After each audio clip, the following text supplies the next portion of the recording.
Hey guys, and welcome back to another What If. This team kept these players. I don't know what to call this series, but I made an experiment video not too long ago and it went down really well. Nearly 100 likes, over 30,000 views. Absolutely fantastic. And the suggestions in the comment section want me to do Southampton next. And I know that's a very good pick. For very good reasons you guys want me to take a look at Southampton, because we're not just looking at 3 or 4 players coming into the team and changing the way the team performs. We've pretty much got a whole new starting 11 and subs who can make a difference for Southampton. Let's take a look at the team. Before we get into it though, I want to say a massive thank you for the support on the latest episode with Dortmund. Leave me suggestions down below and leave a like on the video if you enjoy these types of videos where we take a look at teams and how they would do with a certain team. But as you can see from the get-go, there's only 2 current Southampton players in the starting 11, Boufal and Fraser Forster. Everyone else is, and Gabbiadini, sorry, 3 of them.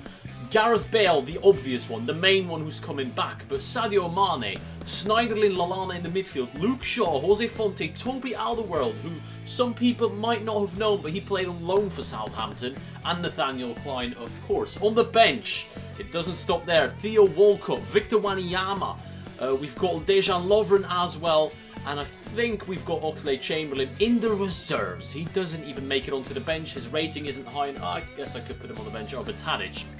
But that is Southampton if they had kept their players. Let's take a look at how they would do with this team in the Premier League and in the Champions League, because I've put them in a Champions League spot.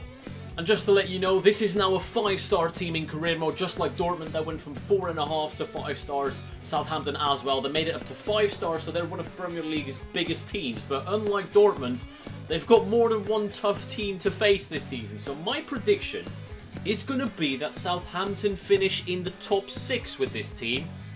I can't exactly pinpoint where we're going to be, but I'm gonna say 5th. I'm just going to say 5th. Let me know by voting in the top right where you think we'll finish with this team. It's a strong team, but again, it's the Premier League. Anything can happen. We're nearing the end of December and I've paused at a very important time during our simulation, because now we can see where we stand and if I'm on course to get my prediction. And not just that, the Champions League group stages have now pretty much finished for us, so hopefully we've done well. It doesn't quite look too good with the manager rating, but all I need to know now is where we are. Oh my god. Oh my god. What? How? 15th? Manchester City 14th?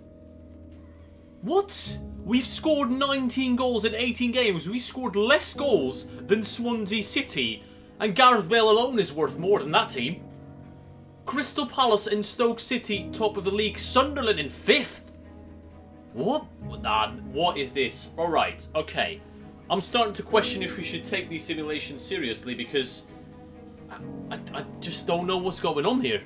Well, as you can see, we have made it out of the group in the Champions League. Finally, a bit of light at the end of the tunnel. We are facing off against Barcelona, which is not the best, but we've actually made it out of our group. We've won against Lyon in the first game of the Champions League. Then we played against Sevilla, won that one as well. These are decent sides, and we're beating them. A draw against Lyon then, and another loss against Sevilla, which isn't great, but we have made it through to the knockout stages. I think we're going to have to put all our money on the Champions League, as we're currently just absolutely pathetic in terms of where we are in the league. Let's take a look at the squad report. I want to see the results of the growth of players. Fraser Forster going up, Klein, bad form, everyone's in bad form. We're going up in stats except Jose Fonte, who's dropping off. Luke Shaw, very bad form. What's up with him? Team is performing badly, yeah, I know. But we need to change this. These players are good enough, and I don't see why we're struggling like this. My initial prediction was 5th. I'm going to adjust that and hope that we can make it to at least the top 10 at the end of the season, but it's just not looking great. We're going to sim until after the second leg of the Champions League quarter-final against Barcelona and see if we're still in that competition. What we can say from this so far, though, is maybe having the best players from your past in one team isn't the key to success. Yes, it worked for Dortmund because they already had a strong team in place. This is a full 11 of new players coming in to play for Southampton, and it's clearly not working. So maybe these players just did the right thing moving on, and it's just not going to work here. The fairy tale story is not for everyone. We've made it past the first leg. I don't know what we've done, but if I have to predict where we're going to end in the Champions League, it's right here. We're not making it past Barcelona. Right, here we go. Let's not look at the result of the second leg. Let's go to the first leg first, where we probably got smashed. Actually, no, it's a draw. It's a draw. That's not bad. At home, I can't see us beating them at the Camp Nou. Yeah, we've lost 2-1. At least it's respectable. It's respectable. I can live with that. Quick update on the Premier League standings. 11th. Alright. On the way up. And that's enough of that. We're going to end it right here. The final games have been played. And I'm not really too optimistic in terms of where we finished. Let's take a look. Relegated teams: Bournemouth, Hull City, Leicester City. 17th we've got Watford, then Burnley, Middlesbrough, Swansea, West Ham, West Brom, Manchester City, and then we have Southampton, 10th. Just a pile of shite for the team we have. We did better in the second half of the season, but it was still not good enough. If we're moving on forward, we see Everton, Liverpool, Stoke, Crystal Palace, United, Sunderland. God knows how they've ended up there. Spurs, Arsenal, and Chelsea. At least something's accurate. Chelsea winning the league, I can see that happening. But other than that, and Manchester United maybe finishing 5th. But other than that, this table is an absolute mess. Let's take a look at the players' stats and who actually did something for this team, because I feel like most of the players just underperformed massively. Hazard finishing as top scorer with Defoe second, Cazorla, then Bale, 17 goals. Fair play to Gareth Bale. In an underperforming mid-table team, he still stands out and is the second top goal scorer of the league. So Gareth Bale proving his worth and why he is playing for Real Madrid. If we scroll down, we can't really see another Southampton player in there. It was literally Gareth Bale who carried us to mid-table obscurity. In terms of assists, I'm trying to look for Southampton. I'm trying to look. There is nothing there at all.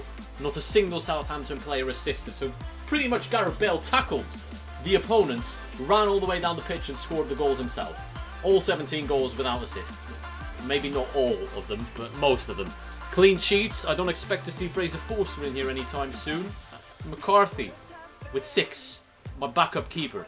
That just sums it up, doesn't it? And there we have Fraser Forster with 2. Pathetic.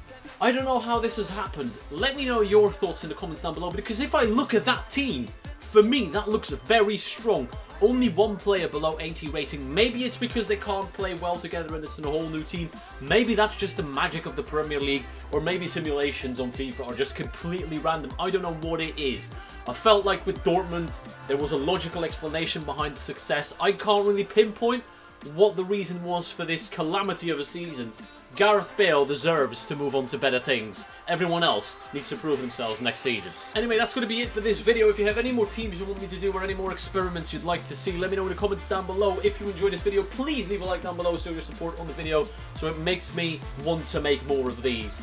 I hope you enjoyed it, and thank you all for watching, and I'll see you all later.